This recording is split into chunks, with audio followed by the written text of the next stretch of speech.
DMD classes में आपका स्वागत है। आइए आज हम क्लास 9th 10th 11th और 12th के जो बच्चे आईयूपीएससी नाम पढ़ते हैं तो उसमें दो नाम होता है, एक सामान्य या निरर्थक नाम होता है और एक आईयूपीएससी नाम होता है। तो जो आईयूपीएससी नाम का सबसे आधारशिला है, यानी सबसे अगर बेसिक चीज जो स्टार्ट होती है तो वो स्टार्ट होती है किससे, तो मैं उसी के बारे में आज पढ़ाने वाला हूँ।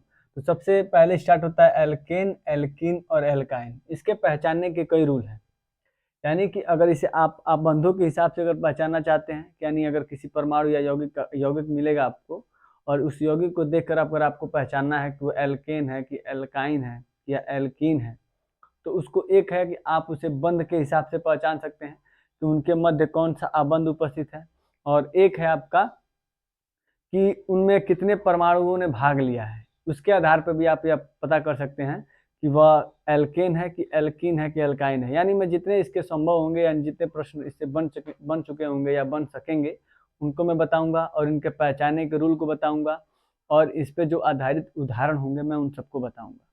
तो मैं सबसे पहले स्टार्ट करता हूँ एल्केन से। तो एल्केन किसे कहते हैं, सबसे पहले तो ये प्रश्न बनेगा कि एल्केन किसे कहते हैं।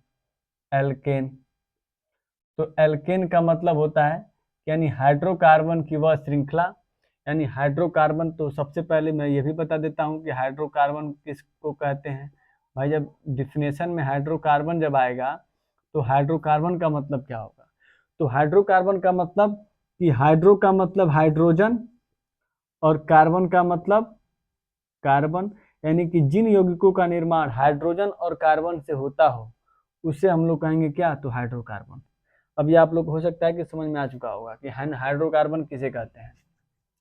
तो आप बताएंगे यानी कि इसका डिफिनेशन क्या होगा, तो इसका डिफिनेशन ये होगा कि जिन यौगिकों का निर्माण हाइड्रोजन और कार्बनों से होता हो उसे कहते हैं हाइड्रोकार्बन। और जब आप इसका डिफिनेशन लिखेंगे तो कहेंगे कि हाइड्रोकार्बन की वह श्रृंखला जिनमें कार्बन कार्बन परमाणुओं के मध्य अगर एकल आबंध उपस्थित है तो उसे कहा जाएगा कि यह हाइड्रोकार्बनिक श्रृंखला है। और जब कार्बन कार्बन के मध्य अगर एकल आबंध है, एकल आबंध का मतलब एक आबंध यानी एक, एकल आबंध का मतलब सिंगल बॉन्ड भी नाम आ सकता है या एकल आबंध भी आ सकता है, तो कहेंगे कि यह किस कार्बन की श्रृंखला है, तो वो है आपकी एल्केन की श्रृंखला। तो डिफिनेशन आपका ये हो जाएगा। और एक होगा यानी कि कार्बन कार्बन के मध्य कौन सा आबंध, एकल आबंध, यानी कि जिन कार्बन परमाणु के मध्य अगर एकल एकल आबंध होगा, आप ऐसे भी लिख सकते हैं कार्बन कार्बन परमाणु के मध्य ऐसे, तो इसे कहेंगे ये एकल आबंध है, तो ये एल्केन की श्रृंखला है। इसका सामान्य सूत्र होगा CnH2n+2, यानी कि CnH2n+2 किसका ये होता है, तो ये होता है आपका एल्केन का सूत्र हो गया CnH2n+2। अगर हमको सूत्र से अगर कोई परमाणु यौगिक बनाना है तो क्या बनेगा, तो n के जगह पे हम अगर एक रखते हैं तो n के जगह पे मान लो हम एक रख लिए, H होगा ही, फिर यहाँ एक रखेंगे तो यहाँ रखेंगे 2, 2 × 1 = 2। सूत्र क्या बनेगा, तो ये बनेगा C, 2 में 1 से गुणा करेंगे तो 2 और 2 में 2 जोड़ेंगे तो कितना हो जाएगा 4, यानी CH4। और क्या बन सकता है, तो हम अब n का मान अब 2 रखते हैं, तो जब n का मान 2 रखेंगे तो ये बन जाएगा C2, और जब यहाँ 2 रखेंगे तो 2 में 2 से गुणा करेंगे तो हो जाएगा 4, और 4 में जब 2 जोड़ेंगे तो ये हो जाएगा 6, यानी C2H6। या तो आप ऐसे समझेंगे, ये सूत्र पे बैठाने का रूल है।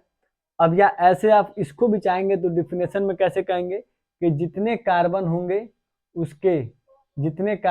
उसके दोगुना से अगर 2 अधिक, यानी कि 2 कार्बन है इसका दोगुना कितना होगा 4, और उसमें 2 अधिक, तो उसे कहेंगे हम क्या, यह एल्केन है।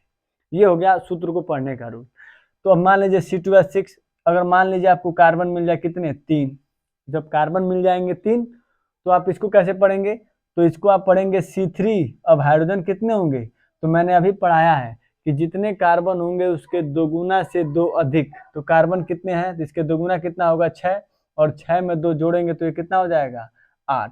तो यह भी आपका क्या हो जाएगा, एल्केन हो जाएगा। ये हो गया एल्केन के पहचाने के 2 रूल। सबसे आसान है, कार्बन कार्बन के मध्य अगर एकल आबंध तो एल्केन, या जितने कार्बन होंगे उसके दोगुना से अगर 2 अधिक अगर हाइड्रोजन है तो कहा जाएगा कि यह भी क्या है, तो यह भी एल्केन की श्रृंखला है, यानी कि अभी एल्केन कहलाएंगे।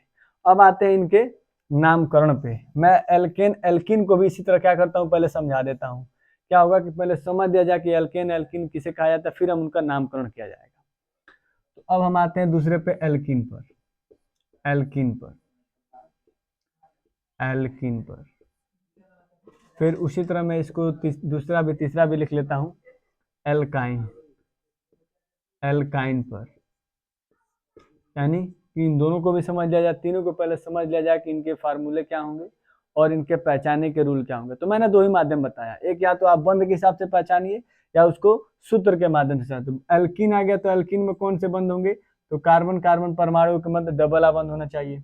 एल्काइन है तो कार्बन कार्बन परमाणु के मध्य ट्रिपल आबंध होने चाहिए। यानी जहां भी अगर कार्बन कार्बन परमाणु के मध्य अगर आपको ट्रिपल आबंध दिखाई देता है तो आप समझेंगे वो एल्काइन है। कार्बन कार्बन परमाणु के मध्य डबल आबंध दिखाई देता है तो वो एल्कीन है, और सिंगल आबंध आता है तो एल्केन है। सूत्र क्या बनेगा, तो एल्कीन का सूत्र बनेगा CnH2n, और एल्काइन का सूत्र बनेगा CnH2n-2। यानी अब जिस तरह मैंने एल्केन को पढ़ने के लिए सिखाया था, उसी तरह मैं अब एल्कीन को बताता हूँ इस सूत्र को कैसे पढ़ा जाएगा। यानी इस सूत्र का मतलब हुआ कि जितने कार्बन होंगे उसके दोगुना, यानी जितने कार्बन होंगे उसके दोगुना से दो अधिक अगर रख देंगे तो वो एल्कीन बन जाएगा।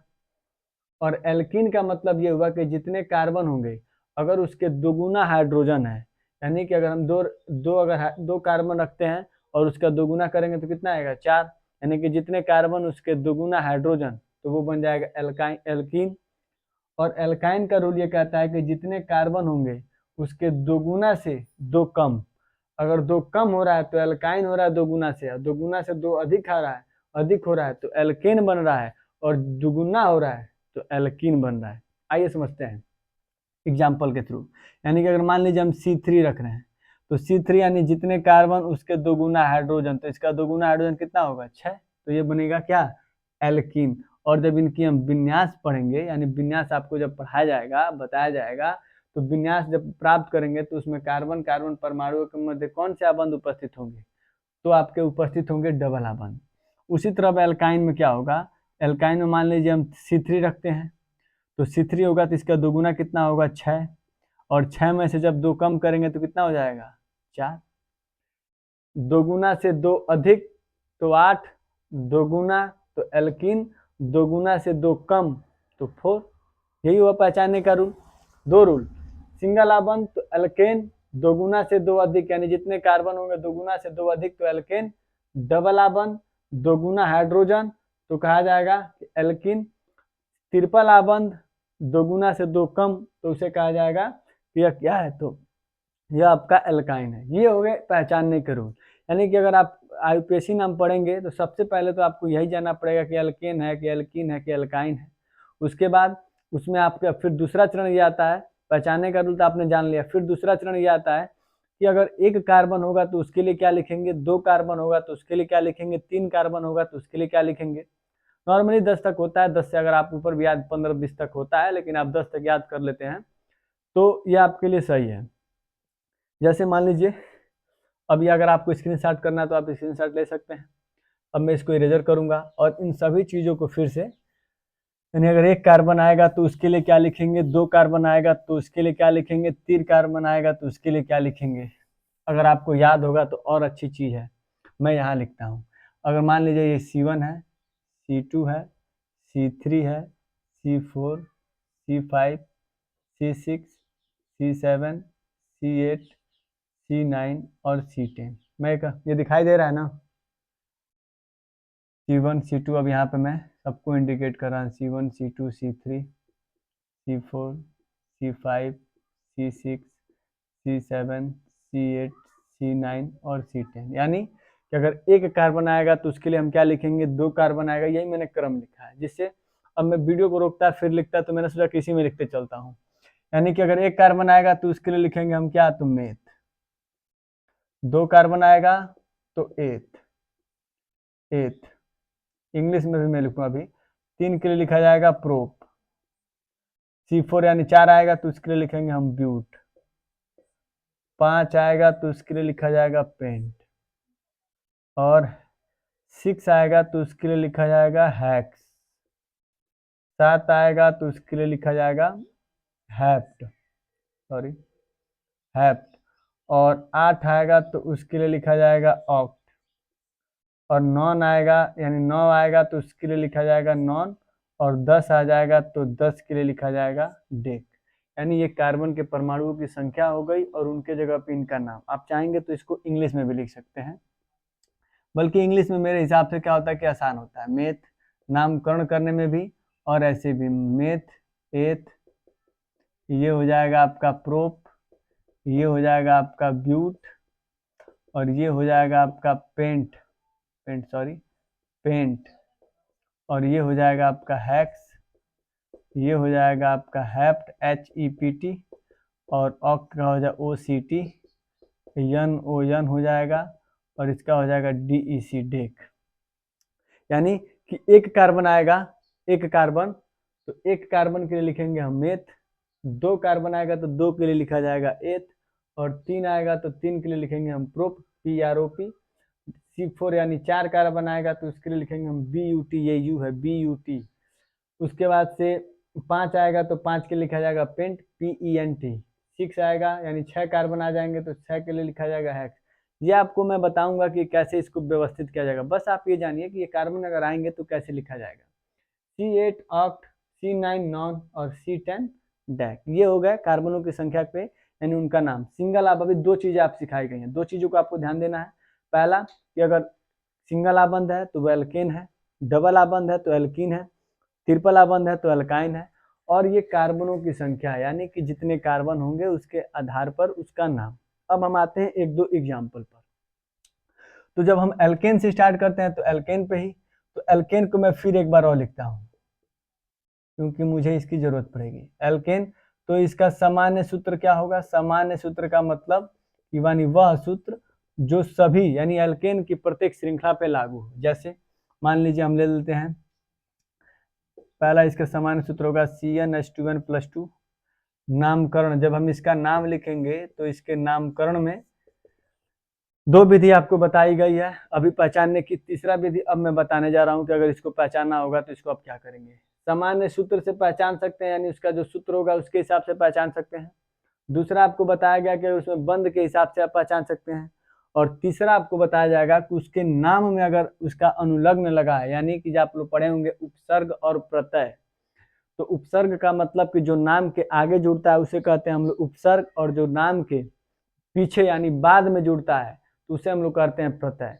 यानी कि जो एल्केन होता है उसके नाम के जो नाम होता है उसको प्रत्यय के रूप में हम जोड़ते हैं। तो उस प्रत्यय का क्या नाम है? तो उस प्रत्यय का नाम है एन। यानी कि उसके नाम में हम लोग क्या जोड़ते हैं? तो उसके नाम में जोड़ते हैं हम एन, यानी एन की मात्रा जोड़ते हैं। एन की मात्रा ये नहीं होगा, केवल ये होगा एन। अब हम क्या होगा कि जब एन की मात्रा जोड़ते हैं, ये हो गया सामान्य सूत्र नामकरण।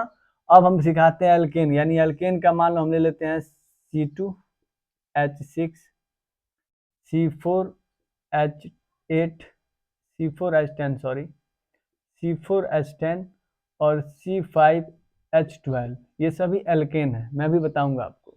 इसके पहले भी बताया गया कि जितने कार्बन होंगे उसके 2 गुना से 2 अधिक, तो 2 दूना 4, 2 6, 4 दूना 8, 8 2 10, 5 दूना 10, 10 2 12। ये तीनों क्या है? तो एल्केन है। इनका नामकरण करना है। तो नामकरण करना, जब हमको पता चल गया कि एल्केन है तो इसके नाम में क्या जुड़ेगा? अंत में एन जुड़ेगा। तो हमारे पास कितने कार्बन है? तो जब 2 कार्बन है, इधर कितने कार्बन? इधर 4 कार्बन है, इधर कितने कार्बन है? तो 5 कार्बन है।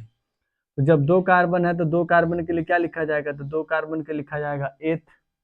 जब 2 कार्बन के लिए एथ और 2 कार्बन के लिए लिखा जाएगा एथ, और ये एल्केन की श्रृंखला है, तो एल्केन की श्रृंखला में और क्या जोड़ते हैं? तो एन जोड़ते हैं। तो जब इंग्लिश में है तो एन जोड़ देंगे। 4 कार्बन के लिखा जाता है ब्यूट, तो ब्यूट के लिए BUT, और नाम में क्या जोड़ेंगे? ANE, तो ब्यूटेन। 5 कार्बन के लिए क्या लिखा जाता है? तो पेंट, और पेंट है एल्केन की श्रृंखला है तो पेंट के लिए क्या जोड़ते हैं? पेंट, और ये एल्केन की श्रृंखला है तो आगे क्या लिखेंगे? एन। ये हो गया आपका इंग्लिश में। अगर आपको हिंदी में लिखना है तो हिंदी में भी लिख सकते हैं इसको। एथ है तो एथ माने 2 कार्बन के लिए एथ, और इसके नाम में क्या जोड़ना है? ए की मात्रा। तो ए कहाँ लगेगा? ए लगेगा व्यंजन पर, थ पर, एथे, और ये क्या हो जाएगा? न, एथेन। एथ में शायद ये रहेगा, ये नहीं रहेगा, ये एथेन, एथेन। उसके बाद ब्यूटेन में आपका ब्यूट लिख देंगे आप, ब्यूट। एन की मात्रा जोड़नी है तो स्वर कहाँ जुड़ते हैं, व्यंजन पर। एक की मात्रा हो गई और इसमें क्या जोड़ेंगे, ना, ब्यूटेन। पेंट लिखना है तो पेंट, और इसमें एन की मात्रा जोड़नी है तो व्यंजन, व्यंजन पे स्वर जुड़ते हैं तो ए की मात्रा जोड़ दिए और क्या जोड़ देंगे, न। तो आप हिंदी में भी लिख सकते हैं और इंग्लिश में भी लिख सकते हैं। ये हुआ डायरेक्ट, आपको सूत्र मिलेगा, चेक करेंगे और उसका नाम करेंगे। अगर हमको एक इस श्रृंखला में मिलेगा, दो ही प्रकार के प्रश्न बनते हैं, या तो उसका सूत्र मिलेगा, नामकरण करना होगा, या आपको नाम मिलेगा तो उसके लिए क्या लिखना पड़ता है, सूत्र लिखना पड़ता है। और उसके नाम से हम लोग भी पहचान सकते हैं कि यह किस चीज की श्रृंखला है, तो यह एल्केन की श्रृंखला है। जैसे मान लीजिए हमें ऐसे मिल जाए, कार्बन है, 4-5 कार्बन हो या 6 कार्बन हो, और इसके प्रत्येक कार्बन से कितने कितने हाइड्रोजन लगेंगे, यानी उसकी बैलेंसी के हिसाब से। भाई किस कार्बन को कितना चाहिए, ये तो उसकी बैलेंसी ही बताएगी कि उसको कितने की जरूरत है। अब 4 कार्बन है, सभी कार्बनों को एकल बंध से जोड़ दिया, हमें एल्केन बना दिया। और एल्केन बनाने के लिए अब इस कार्बन की बैलेंसी कितनी करनी पड़ेगी, क्योंकि कार्बन की बैलेंसी भी इसके पहले मैंने वीडियो में पढ़ाया, अगर आपको देखना होगा संयोजकता में तो आप जाके देख सकते हैं। यानी कार्बन की बैलेंसी होती 6, तो दूसरे पहले कार्बन में 2, पहले कोष में 2 और दूसरे में कितने होंगे, 4, तो यानी यही 4 होगा, यानी इसकी बैलेंसी कितनी चाहिए, 4। अब 4 करेंगे तभी उसका अष्टक पूरा होगा। तो इस कार्बन का 1 2 3 4, इस कार्बन का 1 2 3 4, इसका 1 2 3 4, ये सभी कार्बनों की बैलेंसी 4 है। इसको कहते हैं विस्तारित रूप। आप चाहेंगे तो इसको और छोटा कर सकते हैं। इस कार्बन से कितने हाइड्रोजन, तो 3 हाइड्रोजन, तो यहाँ लिखेंगे CH3, यहाँ लिखेंगे CH3, सी के साथ 3, फिर ये सिंगल बंद है तो सिंगल बंद, फिर यहाँ पे सी और कितने H2, तो 2 H2, फिर सिंगल बंद CH2, फिर सिंगल बंद CH2, फिर अंत में क्या है, तो CH3। यहाँ आप ये देखते होंगे कि यहाँ पे लिखे हैं CH3 ऐसे और यहाँ लिखे हैं H3C, तो इसका मतलब ये हुआ कि यहाँ पे कार्बन इस तरफ जुड़े हैं, यानी यहाँ पर इस तरफ हाइड्रोजन जुड़े हैं, तो भाई इस कार्बन को इधर जुड़ा है, और हाइड्रोजन किस तरफ जुड़े हैं, तो इधर जुड़े हैं। अब यहाँ पे अगर यहाँ पे आप कार्बन लिखेंगे और इधर H3 लिखेंगे, तो इसका मतलब ये हुआ कि कार्बन इधर जुड़ा है और हाइड्रोजन इधर जुड़े हैं। बल्कि इसमें क्या है, कार्बन यहाँ और हाइड्रोजन इस तरफ जुड़े हैं, तो इसको इसी तरह लिखेंगे। ये नियम होता है, लिखने की पद्धति होती है। आप इससे थोड़ा थोड़ा कम विस्तारित ये है, आप चाहेंगे तो इससे एक और विस्तारित रूप ये है, H3C, फिर डॉट CH2, फिर डॉट CH2, फिर डॉट CH2, फिर डॉट CH3। मेरा मानना यह है कि ये दोनों जो चीज है, ये दोनों फिगर, ये ऊपर वाली ये जो दो ऊपर हैं, इनकी आने की संभावना बहुत कम है। आपसे जब भी एग्जामिनर पूछता है तो ऐसे ही पूछता है, जिससे कि आप देखकर थोड़ा अचंभित हो कि भाई ये प्रश्न कैसा है, इसके मध्य अगर एकल आबंध है ही नहीं तो हम कैसे जानेंगे। हुआ कुछ नहीं, आप इसके हिसाब से बैलेंस कर सकते हैं। आप यहाँ अनुमान लगाइए कि यहाँ पे एकल आबंध है, एक ये 3 ये तो 4, एक इधर जुड़ा है, एक इधर 2 और 2 इसके साथ जुड़ा है तो 4, एक इधर जुड़ा है, एक इधर जुड़ा, 2 इसके साथ जुड़ा है तो 4, एक इधर 2 4, एक इधर और 3 इधर जुड़ा है, तभी इसकी बैलेंसी 4 हुई है। ये आप आगे जब पढ़ेंगे तो बैलेंसी में भी आपको सिखाया जाएगा। जब हम इसका नामकरण करना होगा, तो नामकरण करना होगा तो एल्केन, एल्कीन और एल्काइन में आपको सबसे पहले क्या होगा कि आप इसमें कार्बनों की संख्या गिनेंगे। कार्बनों की संख्या गिनेंगे तो 1 2 3 4 5, तो 5 के लिए क्या लिखेंगे, 5 के लिए लिखा जाएगा पेंट। 5 के लिए पेंट हो गया, और नाम में क्या जोड़ेंगे, एन, हो गया, क्योंकि एल्केन है, सबके सिंगला बंद 5 के लिए पेंट, और नाम में क्या जोड़ेंगे, एन। या इसको आप हिंदी में लिखना होगा तो 5 के लिए लिखेंगे पेंट, और नाम में क्या जोड़ेंगे, एन, यानी पेंटेन। ये हो गया आपके एल्केन के। यानी एल्केन में क्या होगा कि अगर आप आईयूपीएसी नाम लिखने की कोई अगर नियम कानून नहीं जानते हैं, तो भी आप क्या हो सकता है कि उसमें आसानी से उसको निकाल सकते हैं। यानी कि उसमें सबसे पहला चरण एल्केन है, और एल्केन सबसे आसान होता है।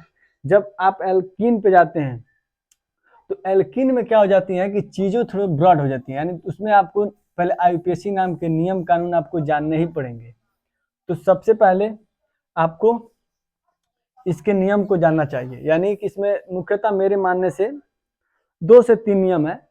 इस तरह से नियम अगर लिखवाया जाए तो बहुत ज़्यादा हो जाएगा, लेकिन अगर देखा जाए तो सिर्फ 2 से 3 नियम है। यानी कि पहला नियम ये है, आप ये लिखते चलेंगे कि बड़ी से बड़ी श्रृंखला, बड़ी से बड़ी श्रृंखला, कोई भी अगर किसी भी हाइड्रोकार्बनिक यौगिक का अगर हमें नामकरण करना है तो सबसे पहले हमको क्या करना पड़ेगा कि बड़ी से बड़ी श्रृंखला का चयन करना पड़ेगा, बड़ी से बड़ी श्रृंखला का चयन करना पड़ेगा। और फिर बड़ी से बड़ी श्रृंखला, अगर जब मैं क्या करता हूँ कि बड़ी से बड़ी श्रृंखला का चयन, नियम भी लिखते चलता हूँ और नियम को समझाते भी चलता हूँ। इससे क्या होंगी कि चीज़ें आपको लिए आसानी हो जाएंगी। नियम समझते चलेंगे, फिर एक बार पूरा नियम लिखवा देंगे तो आप थोड़ा आपका कन्फ्यूजन भी बढ़ेगा। इस तरह मैं एक बार समझाते चलता हूँ, लिखते चलता हूँ, फिर सब तीनों को लिखवा लूंगा, फिर एक बार और रिवाइज करा दूंगा। तो बड़ी से बड़ी श्रृंखला का मतलब ये हुआ कि जो आपको कार्बनिक श्रृंखला मिलेगी उसमें आपको क्या करना है कि ऐसी श्रृंखला का चयन करना है जो पूरी श्रृंखला में बड़ी से बड़ी हो। जैसे मान लीजिए ऐसे आ जाए, अभी कार्बन और उसके साथ जो जुड़े हाइड्रोजन है उसकी चिंता आप छोड़ दीजिए कि इस कार्बन के साथ और इस हाइड्रोजन के साथ किधर कितने जुड़े हैं। श्रृंखला टेढ़ा मेढ़ा भी आ सकता है, वो तो जो मैंने एग्जाम्पल लिया था वो सभी क्या थे, वो सभी सीधी सीधी श्रृंखला थी ना, उसको बड़ी से बड़ी ढूंढने का। अब इधर से जाते तो भी उतने ही कार्बन होते और बाएं से जाते तो भी उतने ही होते, दाएं से जाते तो उतने ही होते। तो हमें क्या सीखना है, तो हमें ये सीखना है कि जब पहला नियम ये कह रहा है कि भाई नियम ही सीख लिया जाए कि अगर हमारे पास सीधी श्रृंखला तो आसान है, लेकिन जब श्रृंखला टेढ़ी मेढ़ी आ जाए, उनके साथ अगर कोई शाखा जुड़े तो उसको हम कैसे करेंगे, तो ये देखते हैं। तो जब हमें ऐसी श्रृंखला आएगी तो ऐसी श्रृंखला को क्या किया जाएगा, ऐसी श्रृंखला को हम गिनेंगे। भाई बड़ी से बड़ी श्रृंखला क्या मिल जाएगी, तो आपने एक बचपन में गेम खेला होगा, यानी कि उस गेम में आपने ये सीखा होगा कि बिना पेन उठाए या बिना पेंसिल उठाए हमको इस बिंदु पे जाना है। तो आप कैसे जाएंगे, ऐसे ऐसे करके जाएंगे, या ऐसे अगर यहाँ पे जाना है तो हम ऐसे ऐसे करके जाएंगे। ये नहीं कि हम ऐसे कूद के जाएं। मान लीजिए अगर इस बिंदु पे जाना है तो आपके पास जाने के मार्ग ये हैं, मैं ऐसे आपको समझा देता हूँ। अगर हमको इस बिंदु पे जाना है तो इस बिंदु पे सबसे आसानी से आप किस मार्ग से चले जाते हैं और जल्दी पहुंच सकते हैं। अगर हम इस बिंदु से यहाँ से जाते हैं तो हमें कितने कोठे पार करना पड़ेगा, 1 2 3 4 5 6, 6वां नंबर पर पहुंचेंगे। अगर हम यहाँ से स्टार्ट करते हैं 1 2 और तीसरे पे ही पहुंच जाएंगे। अगर हम यहाँ से स्टार्ट करेंगे तो 1 2 3 4 5 और 6, यानी कि इसमें दोनों ध्यान देना है, यानी कि जिधर से नज़दीक होगा उसको भी ध्यान देना है और हमें जल्दी भी पहुंचना है। यानी कि जल्दी पहुंचना उससे कोई मतलब नहीं है, जिधर से जाएंगे उधर से नज़दीक है इसको भी छोड़ दीजिए। बस ध्यान रहे कि आपको ऐसे कूद के नहीं पार करना है। जैसे मैं अब एग्जाम्पल पे आता हूँ, अगर ये आपको समझ में नहीं भी आया होगा तो दूसरी पद्धति, यानी कि आपको अगर यहाँ इसमें बड़ी से बड़ी सिग्नल ढूंढना है तो 1 2 3 1 2 3 4 5 6, या तो आप ऐसे आएंगे, ये नहीं कि 1 2 3 4 5 6 7 8 9, 9 कार्बन है, लेकिन बड़ी से बड़ी श्रृंखला क्या बन सकती है, 1 2 3 4 5 6, या 1 2 3 4 5 6, या तो इधर से ऊपर जाइए, नहीं तो इधर से इधर आइए, नहीं तो इधर से नीचे आइए। यही 4 श्रृंखला बनेगी। और क्या बन सकता है, इधर से ऊपर जाइए, या इधर से इधर आइए, या इधर से इधर जाइए, या इधर से इधर जाइए, या इधर से इधर जाइए, या इधर से इधर आइए। बिना पेन उठाए या बिना चेंज किए हम सीधा चलें तो सीधा चले, यानी ऐसे बिना पेन उठाए, या ऐसे नहीं तो ऐसे, नहीं तो ऊपर, नहीं तो इधर ऊपर, नहीं तो सीधे, नहीं तो नीचे, नहीं तो ये ऊपर, नहीं तो इधर, नहीं तो इधर। इसका है तो इसका ऊपर, नहीं तो इसके ऊपर, नहीं तो इसका ऊपर इधर, यानी बिना पेन उठाए। हो सकता है कि आप समझ गए होंगे। इसमें क्या करना है कि आपको बड़ी से बड़ी श्रृंखला का चयन करना है। जब इस श्रृंखला का चयन का मतलब कि अधिक से अधिक जिस लाइन में अधिक से अधिक आपको कार्बन मिल जाएंगे वही हमारी होगी श्रृंखला। फिर उस श्रृंखला में हम नामकरण करेंगे। तो मैं पहले पे आता हूँ।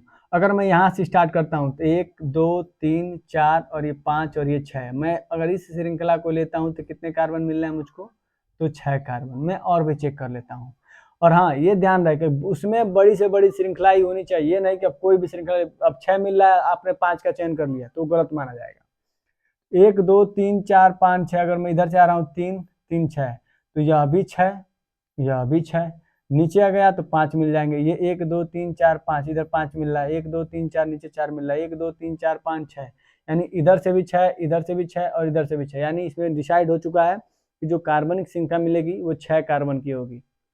तो मैं ये देख रहा हूं कि अगर एक ही श्रृंखला मिलती तब तो हम स्वतंत्र थे, कहीं से भी ले सकते थे, लेकिन इधर कार्बनिक श्रृंखला 6 की कितने मिल रहे हैं, 1 और ये 2। अब इसमें थोड़ा झेल है कि भाई जब 2 श्रृंखलाएं मिलनी है तो इसमें कौन सा होगा। तो पहला नियम हमें ये तो हो गया ना कि इसमें कितने कार्बनिक श्रृंखला मिलेंगे, तो इसमें कार्बनिक श्रृंखला मिलेगी 6 कार्बन की। तो जब 6 कार्बन की श्रृंखला हो गई, मैं इसको भी एक बार डिसाइड कर लेता हूँ।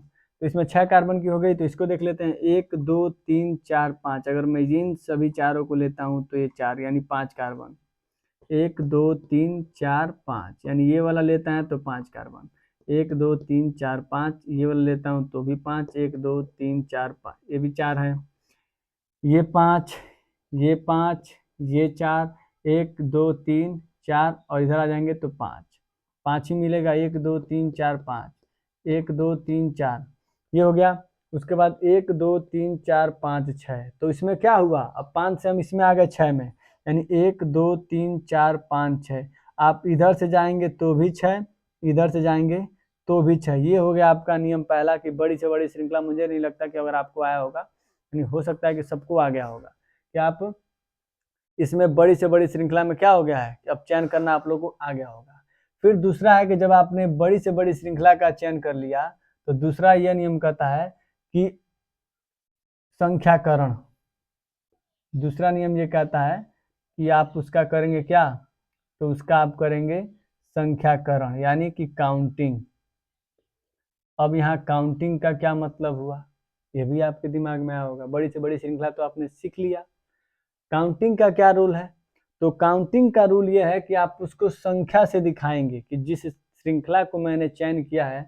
अब इसमें या तो मैं तो समझ रहा हूँ, मैं कर रहा हूँ, लेकिन एग्जामिनर को भी समझाना है कि मैंने किस श्रृंखला का चयन किया है, तो वो कौन बताएगा, तो वो बताएगा वो संख्या, यानी कि उस पर जब आप नंबर लिखेंगे तो पहला कार्बन मैंने इसको चुना है, दूसरा कार्बन मैंने इसको चुना है, तीसरा कार्बन मेरा यह है, तीसरा चौथा यह है, पांचवा यह है, छठवा यह है, या तो ये ले लीजिए नहीं तो ये लीजिए। श्रृंखलाएं बराबर मिल जाएंगी 6 6 की, तो कोई भी आप ले सकते हैं, ये तो बड़ी बड़ी श्रृंखला हो गई।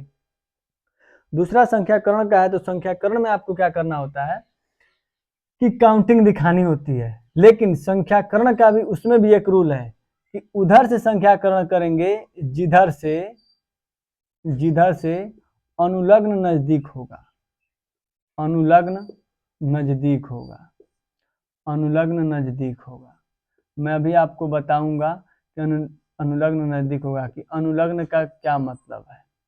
जिधर से अनुलग्न नजदीक होगा, तो अनुलग्न का मतलब आप यह कह सकते हैं, अनुलग्न को ही क्रियात्मक समूह भी कहा जाता है, यानी कि आप जिस श्रृंखला का चयन किए हैं उसमें जिधर से अनुलग्न का मतलब कि उस संख्या यानी श्रृंखला के बाद जो भी चीजें जुड़ी रहेंगी वो सभी क्या कहलाएंगे, अनुलग्न कहलाएंगे। जैसे मान लीजिए मैंने इस 5 4 और 2 6, इधर भी 4 2 6 ऊपर है, तो मैं सीधे वाले को ही ले लेता हूँ, 1 2 3 4 5 और 6। आप चाहेंगे तो इधर से भी गिनेंगे तो भी 6, इधर से गिनेंगे तो भी 6, अगर आप इसको लेते हैं तो भी ये 6, इधर से गिनेंगे तो भी 6, तो 6 2 मिला है तो कोई भी कर सकते हैं। लेकिन इसमें दूसरा है संख्याकरण, तो संख्याकरण में आप क्या करेंगे कि अब आप ये संख्या जब ले लिए तो कौन कौन बच गया, कि ये बच गया और 2 ये बच गए, तो इसी को बोला जाएगा कि ये क्या है, तो ये आपके अनुलग्न है। तो देखा जाएगा कि ये इसमें क्या लिखा गया कि ये अनुलग्न जब है तो किधर से नजदीक है, इधर से गिनेंगे 1 2 3 4, तो ये चौथे पे मिल रहा है, और इधर से गिनेंगे तो 1 2 3, ये तीसरे पे ही मिल गया। तो कहा जाएगा कि जो मैंने संख्याकरण किया है वो किधर से करेंगे, तो वो करेंगे हम इधर से, यानी 1 2 3 4 5 और 6। अगर मान लीजिए ये सी यहाँ नहीं होता, अभी भी 3 पे ही है, मान लो एक सी यहाँ पे जुड़ा होता तो भी 6 ही कार्बन होता, 1 2 3 4 5 6, या 1 2 3 4 5 6, ये सी मान लो हम यहाँ जोड़ दिए हैं। तब आपके दिमाग में बताइए कि संख्याकरण हम कहाँ से करेंगे, तो जब हम इधर से गिनेंगे तो अनुलग्न कितने पे पहला मिल जा रहा है, तीसरे पे, और जो अगला है वो कितने पे मिल रहा है, पांचवे पे। इधर से गिनेंगे तो तीसरे पे मिल रहा है, जब हम इधर से गिनेंगे तो कितने पे मिलेगा, तो वो मिलेगा कितने पे, तो दूसरे पे। तो जब दूसरे पे मिल गया तो बस बताया गया कि जिधर से नजदीक अनुलग्न होगा हम उधर से ही क्या करेंगे, काउंटिंग करेंगे, तो 1 2 3 4 5 और 6, ये बस ध्यान देना है। पहला बड़ी से बड़ी श्रृंखला, दूसरा अनुलग्न किधर से नजदीक है उधर से क्या करेंगे, संख्याकरण। तो हमारा दूसरे पे पहला अनुलग्न मिल गया। अनुलग्न का मतलब कि जो श्रृंखला के बाद जो भी चीजें आके श्रृंखला में जुड़ेंगी, तो मैंने जब श्रृंखला 6 कार्बन के लिया है और इसमें और क्या क्या मिला, तो 2 इधर जुड़ा है 2 इधर जुड़ा है, ये कार्बन नहीं, आगे जब हम पढ़ेंगे हैलोजन एल्कोहल ईथर फिनाल जो भी है, ether phenol aldehyde ketone ester, समझ में आ रहा है, ये सारी चीजों, ये सभी क्रियात्मक समूह और इनको सबको पढ़ाया जाएगा। अब इसमें इसका नामकरण करेंगे, तो नामकरण करने के लिए हम क्या करेंगे कि फिर इसकी बैलेंसी को पूरा करेंगे। बैलेंसी को पूरा कर दिए भाई, सबकी कार्बन की बैलेंसी 4 किया जाएगा। जब सबकी बैलेंसी को 4 किया जाएगा तो ये भी 4, ये 4 हो गया, ये 4 हो गया, ये 4, इन सबकी बैलेंसी को अब 4 करेंगे। इसका मतलब ये हुआ कि इसके साथ एक एक हाइड्रोजन जुड़ा है। आप इसको लिख सकते हैं। नामकरण करना है तो पहले 6 कार्बन है तो 6 के लिए क्या लिखेंगे, हेक्स। एल्केन की श्रृंखला है तो जाहिर सी बात है उसमें और क्या जोड़ेंगे, एल्केन। और जब आप एल्केन जोड़ दिए तो जब ये हो गया आपका एल्केन, फिर जब हम इसका नामकरण करना होगा या संख्याकरण करना होगा तो 6 कार्बन के लिए तो आपने हेक्स, सिंगल आबंध के लिए एन, लेकिन इसको और इसको भी तो लिखना है। तो ये जब भी बचेंगे कार्बनिक श्रृंखला तो वो बचेंगे किस रूप में, तो वो बचेंगे एल्किल के रूप में। और एल्किल का मतलब मैंने पीछे भी समझाया है और इसमें भी समझा देता हूँ कि एल्केन का मतलब ये होता है कि आपके पास जितने, यानी एल्केन से एक हाइड्रोजन क्या कम, या तो +1 कर दीजिए और नहीं तो ऐसे CnH2n +1 या CnH2n2 ±1, यानी कि जितने एल्केन में हाइड्रोजन उपस्थित होंगे उससे एक हाइड्रोजन अगर कम कर दिया जाएगा तो वो बन जाएगा एल्किल। जैसे मान लीजिए एल्केन बनाने के लिए 2 कार्बन और 2 दूना 4 2 6, तो ये हो गया एल्केन। 5 6 है तो इसमें कितने हाइड्रोजन कर देता हूँ मैं, 5। एल्केन बनाने के लिए CH4, ये मेथेन का सूत्र है, एक हाइड्रोजन कम कर दूंगा तो ये किसका सूत्र बन जाएगा, एल्किल का। तो एल्केन और एल्किन में, यानी एल्केन पढ़ रहे हैं आप तो उसके नाम में आ रहा है एन, और जब आप एल्किल पढ़ रहे हैं तो इसके नाम में आ रहा है क्या, तो इल। उसी तरह तो जब एल्किल आ रहा है तो भाई इसके नाम में भी इल जुड़ेगा, तो 2 कार्बन के लिए लिखा जाएगा एथ, ये तो सब पे लागू होगा। एल्किन बनाना है तो इसके नाम में क्या जोड़ेंगे, इल, या इसको ऐसे भी लिख सकते हैं आप लोग, एल किल। एल्किल में अब एथ तो ये हो जाएगा एथ, इसके नाम में जोड़ना है इल तो ई ल इल, एथिल बड़ी की मात्रा होगी, एथिल। इसका नाम लिखना है तो एक कार्बन के लिए क्या लिखेंगे, मेथ, इसमें जोड़ेंगे इल तो ई ल इल, मेथिल। तो एक कार्बन है तो एक कार्बन कितना होगा, एक कार्बन 3 हाइड्रोजन तो CH3, तो ये क्या है, मेथिल। 2 कार्बन तो 2 कार्बन कितने हाइड्रोजन होंगे, तो 5 हाइड्रोजन होंगे, 3 यहाँ होंगे 2 यहाँ होंगे, तब इनकी बैलेंसी 4 होगी, तो ये हो जाएगा एथिल। यानी एक कार्बन के लिए मेथिल, 2 कार्बन के लिए एथिल। अब इसका नामकरण करते हैं, तो दूसरे पर लगा है मेथिल और तीसरे पर लगा है एथिल। तो जब आप मेथिल और एथिल लिखते हैं, जैसे आप मेथिल और एथिल लिखते हैं तो इसके नाम में भी अब क्या होगा कि अब तीसरा नियम बनेगा। पहला नियम बड़ी से बड़ी श्रृंखला, दूसरा नियम संख्याकरण, संख्याकरण उधर से करना है जिधर से अनुलग्न नजदीक होगा, और तीसरा है आपका अल्फाबेट, यहाँ लिख देता हूं मैं, यहाँ लिख देता हूँ। तीसरा है वर्णमाला के अनुसार, ऐसे लिखते हैं, वर्णमाला के अनुसार, वर्णमाला के अनुसार। यानी वर्णमाला के अनुसार का मतलब कि पहले एम आएगा कि पहले ई आएगा। मेथिल में एम आता है और एथिल में ए आता है, तो सबसे पहले क्या आएगा, ए, तो ए को लिखेंगे। यानी कि अब ये कितने पे जुड़ा है, तो चौथे पे एथिल है तो यहाँ लिखेंगे 4 एथिल, एथ और YL इल।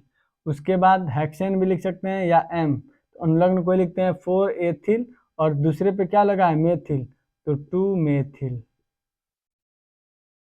ये हो गया। अब इसमें वर्णमाला के अनुसार पहले एम, फिर आया एच, फिर आया 2 मेथिल, यानी 4 एथिल हेक्सेन 2 मेथिल, तो ई एच और एम, यही ध्यान देना है।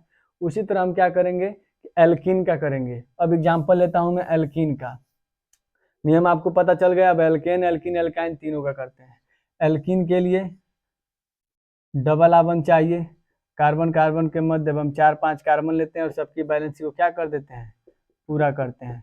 इसका 4, इसका 4, इसका 4, इसके लिए 1 2 3 4, ये भी 4 है, ये भी 1 2 3 4 पूरा है।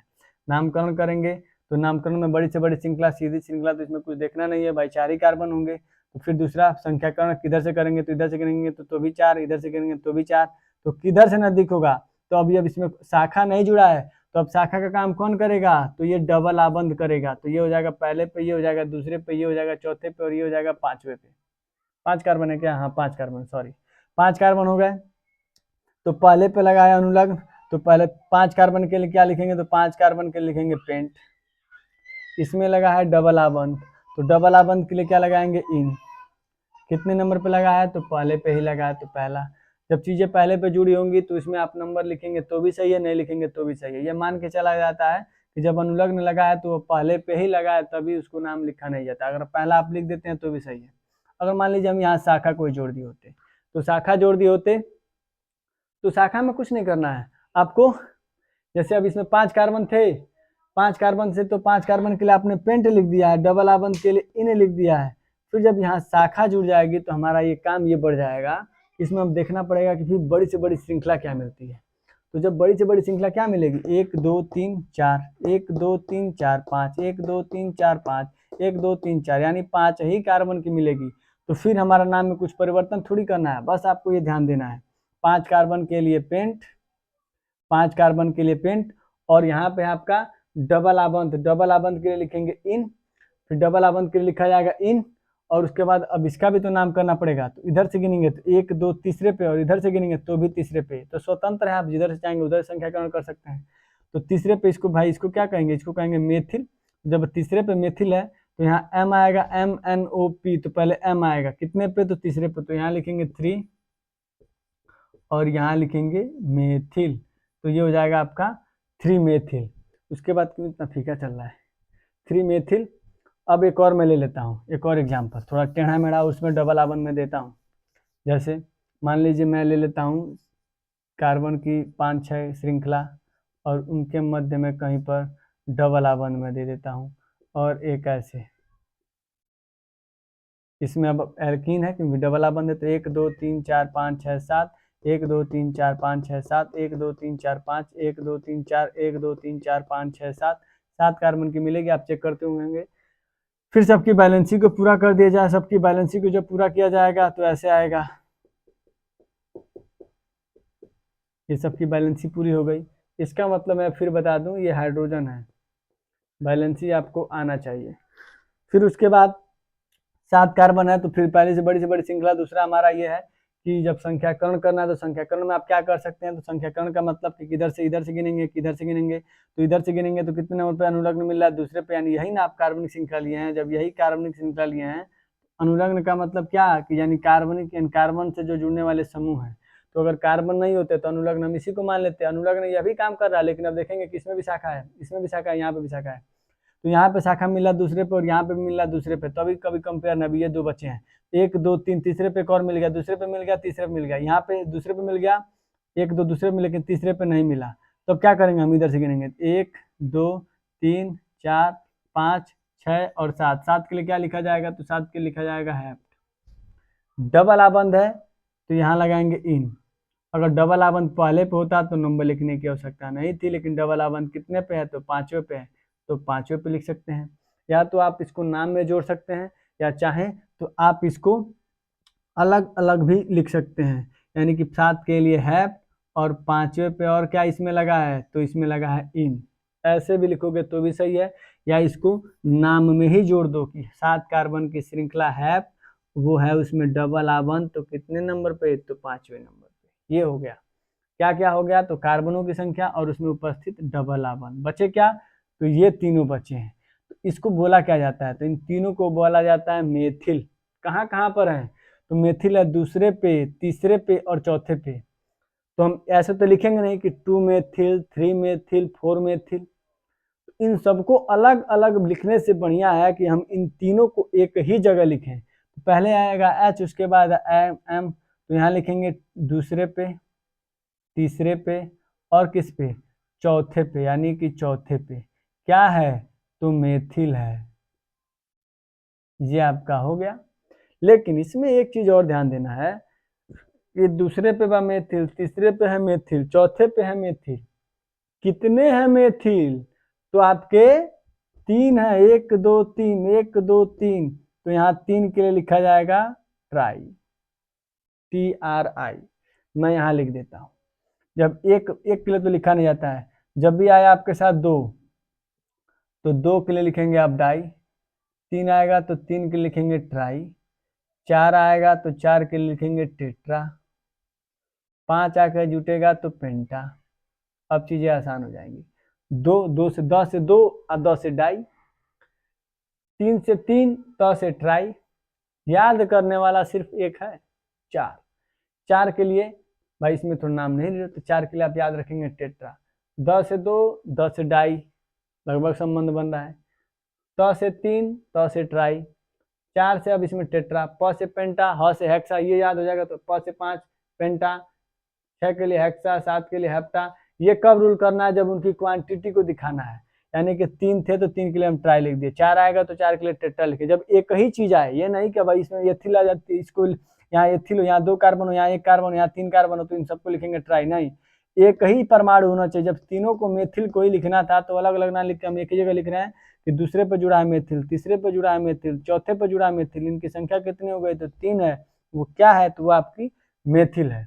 ये हो गया आपका एल्कीन का। अब हम बताते हैं आपको एल्काइन का, यानी जब परमाणु श्रृंखला में आपका जब ट्रिपल आबंध उपस्थित हो जाए, तो जब ट्रिपल आबंध उपस्थित होगा तो उसके लिए हम क्या करेंगे?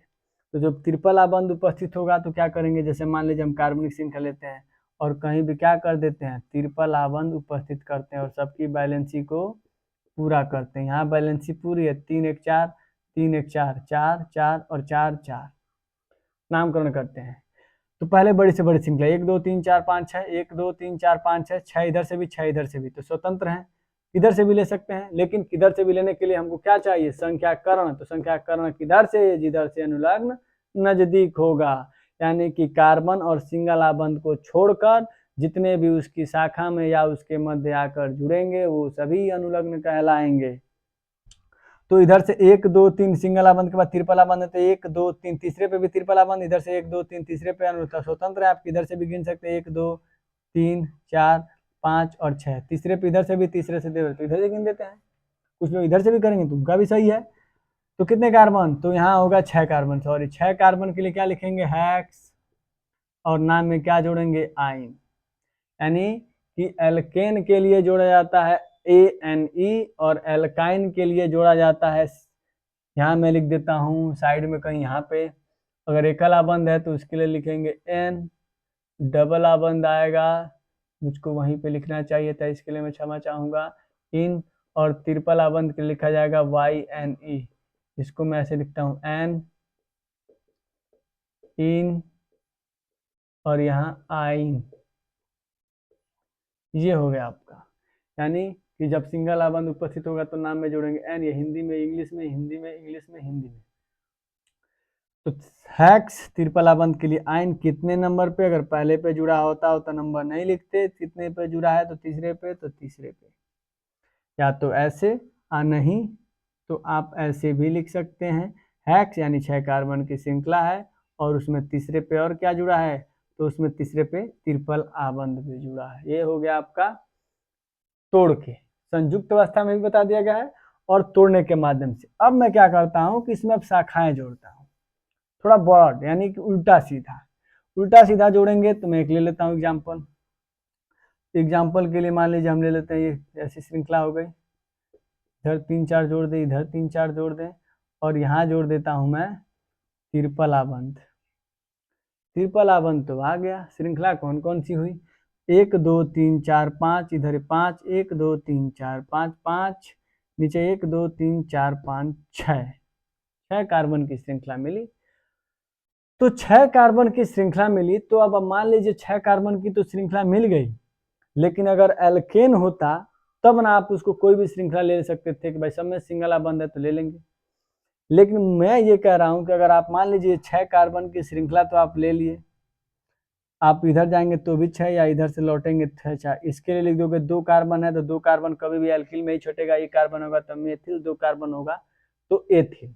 मैं इसको भी कहीं लिख देता हूं क्योंकि ये इंपॉर्टेंट है, ये बार बार यूज होंगे। जब भी आप आईपीएससी में पढ़ेंगे तो जब CH3 दिखेगा तो उसके लिखेंगे आप मेथिल, और जब C2H5 दिखेगा तो उसके लिए लिखेंगे एथिल। ये हो गया आपके इंपॉर्टेंट कुछ चीज, इसको याद करिए, लिख लीजिएगा फैक्ट में। 6 कार्बन का तो ले लिया, आप इधर से लेंगे तो भी 6, इधर से लेंगे तो भी 6, लेकिन जब ये एक कार्बन होता, सिंगल आबंध होता, तब ना उसको आप मेथिल लिखते। लेकिन इसमें है क्या? तो ट्रिपल आबंध, तो आप श्रृंखला इसी को चयन करेंगे, यानी इस कार्बन को लेना ही पड़ेगा।